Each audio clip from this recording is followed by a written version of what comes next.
Halo Fitness Mania, kali ini yuk kita akan bahas tentang apa yang kemarin sudah saya sampaikan melalui video saya.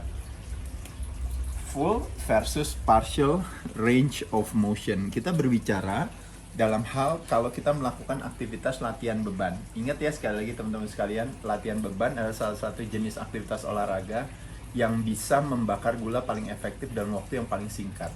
Sebuah jenis latihan olahraga yang selama ini kadang-kadang apresiasinya itu mungkin rendah. Kebanyakan kita kan cardio exercise ya. Jadi ingat sekali lagi, latihan beban bantu kekuatan tulang. Tulang bantu kekuatan kita dalam hal kualitas kita bergerak. Kualitas kita bergerak akan membantu metabolisme dalam tubuh kita. Makanya kenapa akhirnya kita bisa menahan kadar lemak yang tidak terlalu tinggi, yang menjadi parameter daripada berbagai penyakit yang hari ini menjadi komorbiditas ya. Tekanan darah, gula darah, trigliserida, mungkin kolesterol dan sebagainya. Nah, balik lagi, saya akan bahas tentang yang namanya latihan beban pada saat melakukan aktivitas gerakan. Jadi teman-teman paham ya, kalau gerakan itu sederhana seperti ini misalnya. Ini contohnya misalnya teman-teman tahu namanya bicep curl ya. Jadi bicep curl adalah melatih otot bicep kita dengan menggunakan dumbbell ya. Gerakannya anggap aja misalnya ini 0, kalau teman-teman lihat dari ini 0. Kalau kita habisin terus sampai atas itu namanya 100. Jadi dari 0 sampai 100. Nah ini yang disebut dengan namanya jarak tempuhnya. Terus dari, kalau kita bilang penuh jarak tempuhnya, maka dari 0 terus naik sampai 100. Nah sekarang pertanyaannya adalah, ada yang kadang-kadang kita sering melakukannya hanya sampai sini baru kita stop, lalu kita jalan lagi, sampai sini kita stop. Itu yang disebut namanya partial, atau namanya, kalau partial itu artinya dia sebatas, istilahnya partnya aja, sebagian saja gitu ya, jadi nggak full, nggak penuh. Nah kira-kira yang bagus apa sih Mas Ade? Bagusan full range of motion atau bagusan partial range of motion? Pada dasarnya teman-teman, sekali lagi yang mau saya sampaikan ya, kita tidak boleh punya yang namanya mentalitas yang namanya versus. Selalu setiap kita melihat hal ini, kita bertanya sama diri kita, yaitu adalah bahwa latihan beban adalah sebuah metode. Substansinya adalah kita mau, ya tadi, mau bakar gula paling efektif, mau tulangnya kita kuatkan, mau latihan beban membuat cc di badan kita jadi lebih tinggi sehingga jatah makan kita jadi lebih optimal dan sebagainya. Nah oleh sebab itu kita melihat dulu nih, kalau kita berbicara yang namanya full range of motion 1 sampai 100 itu adalah yang disebut namanya full range of motion. Nah, kadang-kadang aktivitas olahraga, misalnya teman-teman dengan latar belakang misalnya powerlifting atau mungkin weightlifting, tentu ini masuk di dalam aturan tersebut, yaitu adalah bahwa kita harus, untuk supaya sah, untuk supaya kita memenuhi syarat sebuah pertandingan, makanya kenapa ada aturan dari 1 sampai 100 tersebut. Tapi kalau kita berbicara bodybuilding atau tujuannya metode itu kita pakai untuk mengoptimalkan otot yang kita targetkan, maka bisa terjadi nggak jadi 1 sampai 100, tapi bisa terjadi cuma ternyata kita cukup melakukan di antara 20 sampai 80 saja. Nah jadi sekali lagi teman-teman sekalian, kalau kita 1 sampai 100 kita sebut saja ini ya. Ini jadi sekali lagi teman-teman sekalian, kadang-kadang kita sibuk berdebat soal yang namanya terminologi. Tapi sebenarnya sekali lagi nggak perlu harus gitu juga ya. Tapi anggap aja saya membuat terminologi baru buat hanya ingin menyamakan pemahaman sama teman-teman sekalian. Jadi anggap aja kalau 1 sampai 100 itu adalah jarak tempuh gerak sendinya. Jadi dari 0 sampai habis gitu ya. Kita anggap itu sebagai yang namanya full range of motion, full ROM. Sedangkan kalau kita berbicara partial, kita berbicara jarak tempuh geraknya berdasarkan otot yang kita targetkan. Kenapa otot yang kita targetkan? Karena ingat sekali lagi teman-teman sekalian, teman-teman tahu ya, ada yang namanya isolation movement, ada yang namanya compound movement. Isolation itu artinya hanya melibatkan satu otot yang terlibat, satu persendian yang terlibat. Sedangkan compound movement melibatkan lebih dari satu otot, lebih dari satu persendian. Nah, jadi teman-teman bisa lihat apa bedanya. Contohnya misalnya kalau kita chest. Kalau kita chest press, teman-teman ya, kayak kita push up gerakannya, maka itu yang disebut namanya compound movement. Gerakannya karena melibatkan lebih dari 2 persendian. Jadi di situ terlibat ada persendian siku, terlibat persendian bahu ya. Otot yang terlibat juga banyak. Ada otot dada, ada otot bahu, ada otot tricep gitu ya. Nah, tapi kalau kita melakukan flies gerakannya, nah pada saat itu yang terlibat hanya satu, yaitu adalah otot persendiannya yang terlibat adalah persendian bahu Dan otot yang terkena hanya hampir sebagian besar adalah si chest itu sendiri. Yang lainnya nggak kena. Tricep nggak kena pada saat kita melakukan flies. Ya.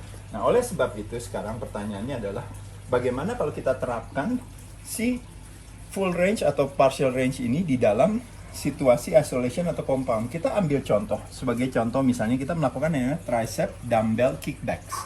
Nah, tricep dumbbell kickbacks membayangkan ini dumbbell. Teman-teman ya. Saya pegang di sini. Saya melakukan seperti ini.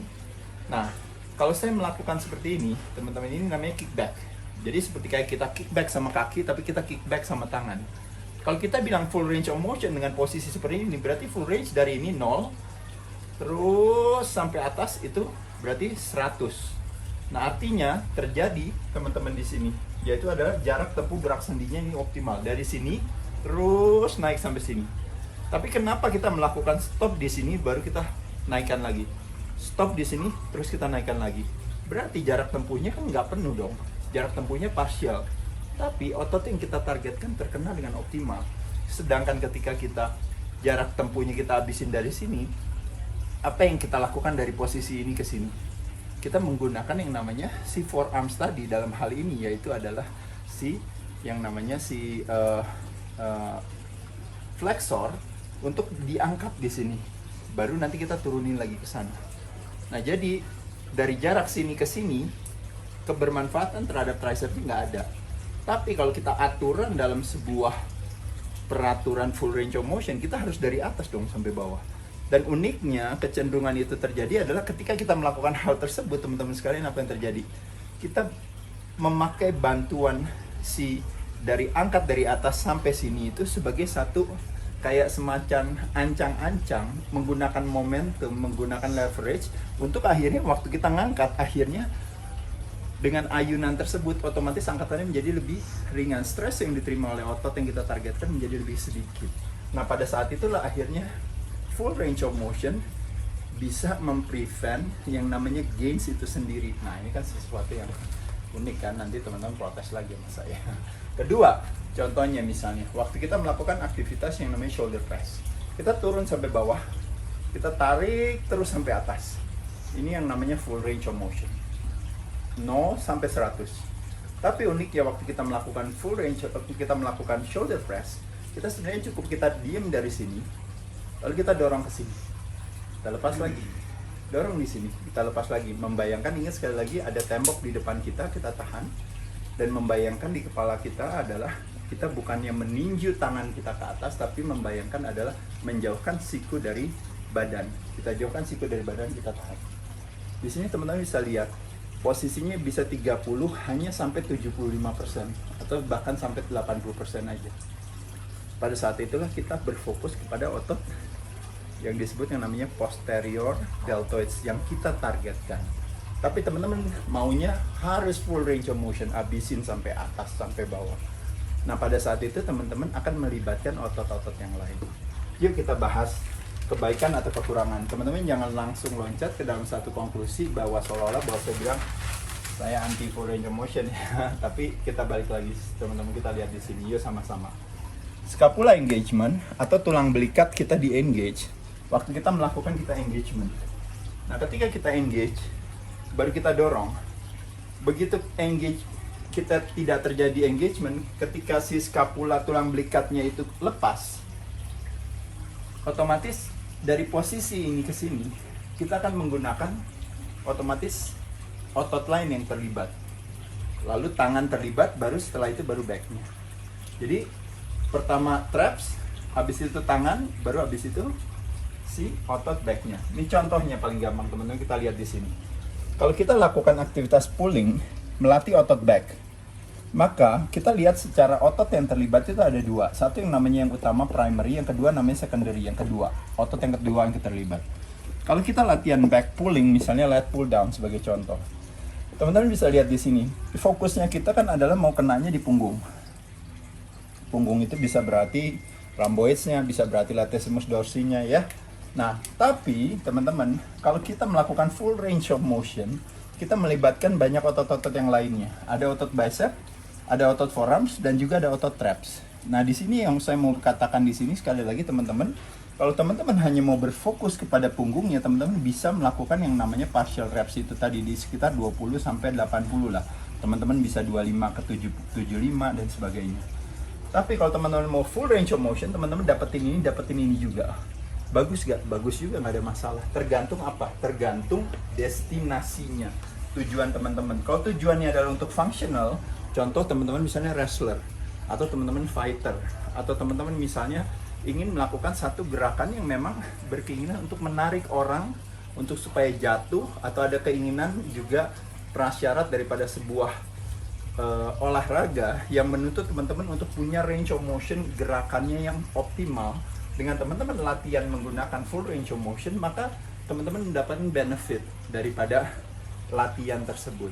Tapi kalau teman-teman benar-benar cuma tujuannya adalah build your body, especially a certain body part yang kita targetkan. Saya mau optimal supaya back saya biar bisa optimal kenanya stres yang diterima oleh otot back yang saya lakukan. Dan kalau kita berbicara bodybuild itu kan indikatornya kan load, beban teman-teman sekalian. Jadi kalau kita full range of motion, pertanyaan saya, beban yang kita bisa angkat bisa lebih berat atau enggak? Nggak bisa, pasti akan jadi lebih ringan. Tapi ketika kita fokus kepada otot yang kita targetkan, kita mungkin partial range of motion, memungkinkan kita untuk punya experience, pengalaman untuk merasakan beban yang begitu besar yang kita bisa angkat. Tapi bagi sebagian orang dianggap, waduh itu nggak optimal dan sebagainya. Teman-teman sekali lagi kan, ini kan ada kecenderungan kita selalu sering ya melihat kayak apa-apa tuh salah gerakan ini apa. Tapi kembali lagi indikatornya adalah apa teman-teman sekalian? Indikatornya adalah si destinasinya. Kalau teman-teman tanya sama saya, destinasinya saya adalah saya mau punya penampilan badan yang optimal, otot yang saya targetkan tercapai. Saya tinggal buka baju, saya lihat hasilnya ada gak? Kalau hasilnya nggak ada berarti saya salah. Kalau hasilnya ada berarti saya mendapatkan satu garansi bahwa ternyata apa yang saya lakukan baik dan benar. Nah jadi teman-teman juga sama. Ketika teman-teman bilang, salah tuh atau apa, teman-teman harus balik bertanya. Ya, salah atau benar itu bukan masalah. Yang utama itu adalah lebih kepada kebaikan yang menjadi substansinya. Jadi sekali lagi teman-teman sekalian, yuk kita lihat sama diri kita sendiri, kira-kira benar gak emang gerakan itu hanya karena kita for the sake of yang namanya perdebatan secara teoretis di atas kertas, atau memang teman-teman mau terjun langsung sendiri untuk bisa merasakan sendiri kira-kira ternyata waktu saya melakukan hal tersebut ternyata saya mendapatkan kebermanfaatannya. Makanya ada istilah yang mengatakan, kalau teman-teman tahu istilahnya, if you have to choose to be right or to be kind, selalu choose to be kind. Jangan choose to be right. Karena right yang berdasarkan kita bisa jadi ternyata berdasarkan orang lain ternyata nggak seperti itu. Dan yang kedua, teman-teman ada istilah yang mengatakan belief restrict you, knowing empowers you. Itu maksudnya ini. Jadi kalau kita dikasih tahu sama orang dan kita percaya saja, lalu kita jadikan itu sebagai kesimpulan kita, nggak salah juga, boleh. Tapi kalau knowing itu maksudnya adalah lebih kepada teman-teman praktekkan sendiri sama badannya sendiri, nanti teman-teman akan bisa melihat. Makanya uniknya daripada pengalaman saya berlatih selama 37 tahun sekarang ya, adalah satu keunikan ketika dulu waktu 5 tahun pertama saya pikir saya tahu segalanya. Setelah udah hampir 40 tahun, 37 tahun saya menggeluti olahraga ini sejak saya umur 14 tahun, saya pikir ternyata ilmu tentang latihan beban itu ternyata terus tumbuh dan berkembang ya. Jadi itu saya rasa itu sesuatu hal yang saya syukuri, dan teman-teman saya rasa harus terbuka sekali lagi ya dalam hal itu. Begitupun juga dalam hal push, teman-teman juga sama. Ketika kita dorong chest kita, yang terkena adalah otot dada, tapi secondary-nya adalah otot tricep dan otot bahu di sini. Jadi kalau memang tujuannya adalah memang kita mau optimalin semuanya, nggak ada masalah kena ini. Jadi tapi kalau kita mau fokus cuma kepada dadanya untuk bisa punya load beban yang optimal, kita bisa melakukan yang namanya partial range of motion. Jadi sekali lagi dua-duanya baik adanya, tergantung daripada destinasi tujuan masing-masing. Kurang lebih itu teman-teman, saya ucapkan terima kasih, semoga bermanfaat adanya. Thank you.